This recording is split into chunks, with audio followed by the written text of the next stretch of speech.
Oke, assalamualaikum warahmatullahi wabarakatuh. Perkenalkan, nama saya Fardi Firnanda.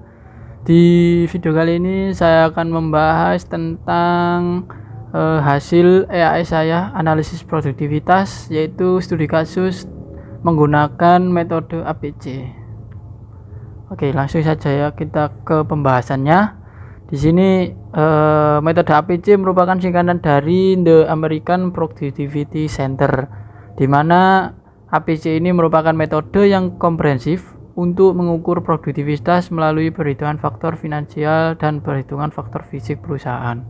Nah, dalam hal ini, rasio produktivitas ini memberikan suatu indikasi sejauh mana efisiensi penggunaan sumber daya manusianya atau output dalam menghasilkan penggunaan sumber daya input dalam menghasilkan output perusahaan. Nah, jadi di dalam metode APC ini kita akan mengetahui bagaimana cara menghitung efisiensi sumber daya manusia dalam suatu perusahaan, di mana dari hasil perhitungan tersebut bisa meningkatkan produktivitasnya perusahaan tersebut gitu. Oke, lanjut ke ini ya, studi kasusnya. Nah, untuk studi kasusnya ini kita akan membahas suatu data ya. Jadi untuk APC ini kita harus menentukan data keuangan suatu perusahaan. Nah, di sini ada datanya ya untuk. Saya akan menjelaskan mengenai bagaimana cara perhitungan data untuk metode APC ini. Jadi yang pertama kita harus mengetahui dulu output dari suatu perusahaan tersebut ya. Di sini contohnya, ini merupakan contoh datanya ya. Jadi untuk suatu perusahaan ini ada perusahaan di mana outputnya itu ada produk 1, produk 2, dan produk 3. Di sini ada periode, di sini ada periode 1 dan periode kedua. Nah, untuk output produk 1 pada periode pertama itu kuantitas unitnya itu sebesar 3000. Lalu dengan harga per unitnya itu 15, sehingga nilai total yang didapatkan yaitu dari 3000 dikali 15A kali B, sehingga didapatkan 45.000. Jadi pada output periode pertama produk 1 ini mengeluarkan nilai total sebesar 45.000. Lanjut untuk periode 2, itu produk 1 kuantitas unitnya itu 3100, harga per unitnya sama 15. Nah, untuk nilai totalnya yaitu sebesar 46.500. Jadi dari C dikali D, 3100 dan 3100 dikali dengan 15. Untuk harga unit ini merupakan harga suatu produk tersebut ya. Jadi untuk periode pertama dan periode kedua ini tidak ada perubahan. Yang perubahannya yaitu dari demand atau kuantitas unitnya ini. Nah, di sini bisa lihat ya, untuk produk 1, 2, 3 3000, 1400, 2000, sedangkan untuk kuantitas unitnya di periode 2 ini, produk pertama peningkatan 100, periode kedua ini turun ya dari 1400 jadi 1200, produk ketiga ini periode pertama 2000 dan mengalami peningkatan di periode 2 yaitu 2100. Selanjutnya untuk input tenaga kerja. Nah, untuk input tenaga kerja kategori pertama itu 900. Untuk harga yaitu untuk harga per kategorinya itu adalah 6, sehingga didapatkan nilai total sebesar 5400. Ini dihasilkan dari 900 kali 6. Nah, perhitungan ini keseluruhan ya. Jadi kita harus tahu output produknya apa, input tenaga kerjanya itu ada berapa jenis sebenarnya ini. Lalu input materialnya yang dibutuhkan, material pertama, material kedua, material ketiga, keempat pada periode tersebut. setiap variabel yaitu periode pertama dan periode kedua. Setelah itu kita jumlahkan. Jadi contoh ini di material input material ya. Material pertama kuantitas unitnya 1200, harga per unitnya 3 sehingga didapatkan nilai 3600. Untuk material kedua pun begitu. Material ketiga, setelah diketahui semua nilai totalnya, kita jumlah atau masuk ke subtotal ya. Subtotal itu adalah jumlah nilai total dari semua deskripsinya ini, material ini, contoh deskripsi.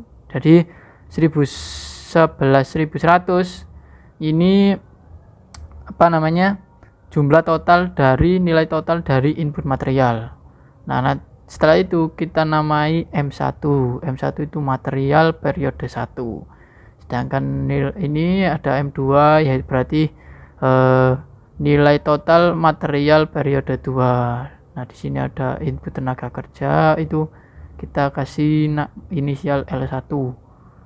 Nilai total input tenaga kerja itu periode pertama yaitu 15.600, periode kedua 12.400. Nah, dari situ setelah dihitung sampai input material lalu energinya, nah selanjutnya yaitu yang terakhir itu ada input modal dan pengendalian.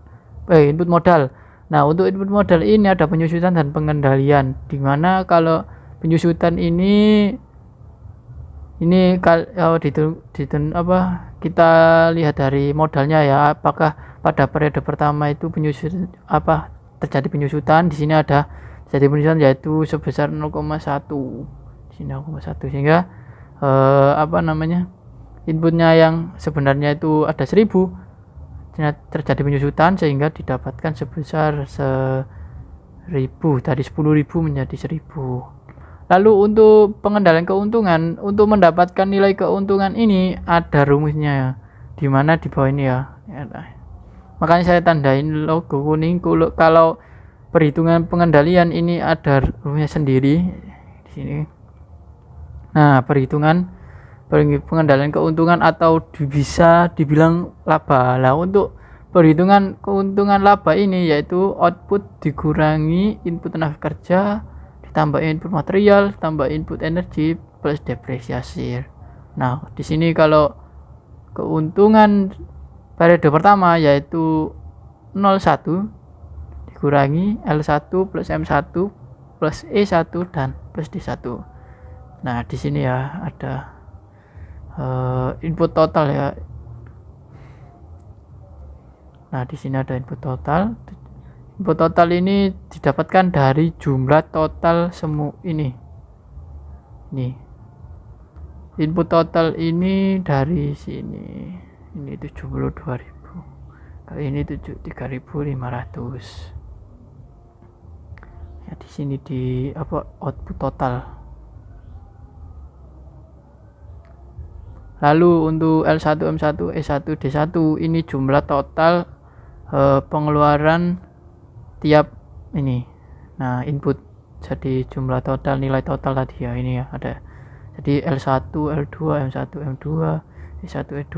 Nah, didapatkan bahasanya pada periode pertama itu keuntungannya yaitu sebesar 30.100, sedangkan di periode kedua yaitu 24.600. Nah, dari 30.100 ini dimasukkan di sini, maka didapatkan hasil laba ini.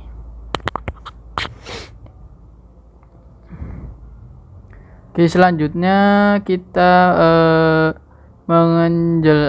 menghitung tahapan-tahapan dalam menyelesaikan permasalahan ya. Di sini ada tahapan-tahapannya yaitu pada tabel ketiga ini. Jadi untuk nomor 1 ada deskripsi yaitu hitunglah angka indeks output dan input. Yang pertama adalah hitunglah indeks output total, hitunglah indeks input tenaga kerja, hitunglah indeks input dan seterusnya ini. Dan yang kedua adalah hitunglah angka indeks produktivitas atau IP. Ada hitung indeks produktivitas IPL, IPM ini ya. Setelah menghitung indeks produktivitas dan indeks output dan input, maka selanjutnya ya terakhir adalah buatlah kesimpulan. Jadi dari data awal tadi ya, kita pertama adalah disuruh menghitung indeks output dan input. Nah, untuk indeks output dan input ini yang pertama adalah hitunglah ini indeks total O periode 2. O itu tadi yang atas sendiri ya. Jadi O1 dan O2. Nah, setelah itu kita menghitung indeksnya, yaitu output total periode 2 dibagi dengan output total periode pertama. Jadi 73.500 dibagi 72.000 sehingga didapatkan indeks ya sebesar 1,020.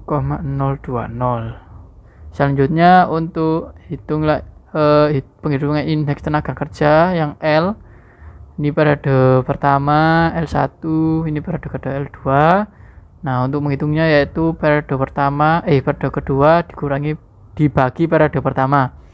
Jadi 12.400 ini dibagi 15.600 sehingga didapatkan 0,794. Nah, perhitungan ini diterapkan ke seluruh input sama output ya. Ini ada material juga, ini ada energi, terus modal yang tadi. Nah, setelah dan terakhir itu input total ya. Setelah itu didapatkan hasil seperti ini pada periode kedua, yaitu tabel rangkuman, di mana yang pertama adalah indeks output total periode 2 itu sama dengan 1,02. Untuk indeks input tenaga kerja periode 2 itu 0,794. Indeks material 1,189, indeks energi itu periode 1,57, indeks kapital 0,832, indeks total 1,02. Yang kedua yaitu hasil rangkuman kedua, yaitu di sini menganalisis angka indeks berdasarkan harga konstan. Nah, di sini untuk harga konstan untuk perhitungan pada tabel ini yaitu kita tahu tadi ya, setelah dihitung, jadi untuk satu ini merupakan nilai yang sudah ada ketentuannya. Jadi untuk periode pertama ini, untuk periode kedua ini didapatkan dari hasil perhitungan kita tadi di atas ini loh. No, ini yang tadi satu yang kita hitung tadi pembagian indeks input. Nah, setelah itu setelah diketahui itu kita kurangi dan dijadikan persen. Jadi 1 dikurangi 1,02 itu mendapatkan negatif 0,208. Setelah itu dikalikan dengan 100% sehingga didapatkan negatif 2,083%. Nah, karena ini nilainya negatif, maka dianggap pada output total itu menurun. Kalau positif itu naik di sini ya. Atau bisa dibilang untuk positif itu meningkat, kalau negatif itu menurun. Nah, jadi untuk output total itu mengalami penurunan 2,083%. Kalau input tenaga kerja itu mengalami kenaikan 20%, 513. Untuk material menurun 18%. Lalu input energi itu menurun juga 57%. Input modal naik, sedangkan input total mengalami penurunan. Nah, tadi berdasarkan tabel perubahan angka indeks seperti yang diuraikan pada tabel 2 menunjukkan bahwa beberapa kondisi pada periode kedua itu sebagai berikut, yaitu yang ini tadi ya kesimpulannya. Jadi untuk output total periode 2 mengalami penurunan, lalu tenaga kerja itu mengalami kenaikan, material mengalami penurunan, energi mengalami penurunan juga, kapital ini juga mengalami kalau kapital mengalami kenaikan ya 17%, sedangkan input total mengalami penurunan sebesar 2%. Selanjutnya yaitu menghitung angka indeks produktivitas atau IP. Nah, untuk indeks produktivitas IP ini kita menggunakan dua tabel ya, yaitu yang pertama tabel output total dengan tabel yang kita mau hitung. Jadi untuk yang atas ini menggunakan tabel output total, sedangkan yang di bawahnya itu sesuai dengan inputnya. Di sini yang pertama ada input tenaga kerja ya. Jadi untuk menghitung produktivitas PL ya, lapor periode pertama dan periode kedua, yaitu O1 dibanding dengan L1. Berarti output total nilai total dari output total yaitu O1 dibagi dengan nilai total dari input tenaga kerja L1 didapatkan sebesar 4,615 untuk periode pertama. Untuk periode kedua itu sebesar 5,927. Nah, dari sini kita dapat menghitung indeks produktivitas labor atau IPL, yaitu membagi dari periode pertama dengan periode kedua dibagi dengan periode pertama dijadikan 100% dikali 100%. Jadi ini periode keduanya 5,927 dibagi 4,615. Nah, di sini ya 5,927 dibagi 4,615 didapatkan sebesar 128,429%.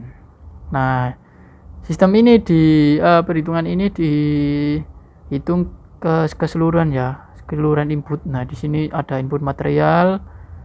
Nah, didapatkan 85%, lalu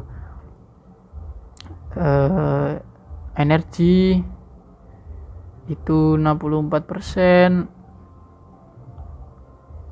lalu ini ada 124% untuk kapital dan input total sebesar 100%. Nah, dari perhitungan tersebut kita ini ada rangkumannya ya, rangkuman dari perhitungan tersebut, yaitu yang pertama input tenaga kerja labor itu 128%, ini material 85%, sekian, input energi 64, sekian, dan seterusnya.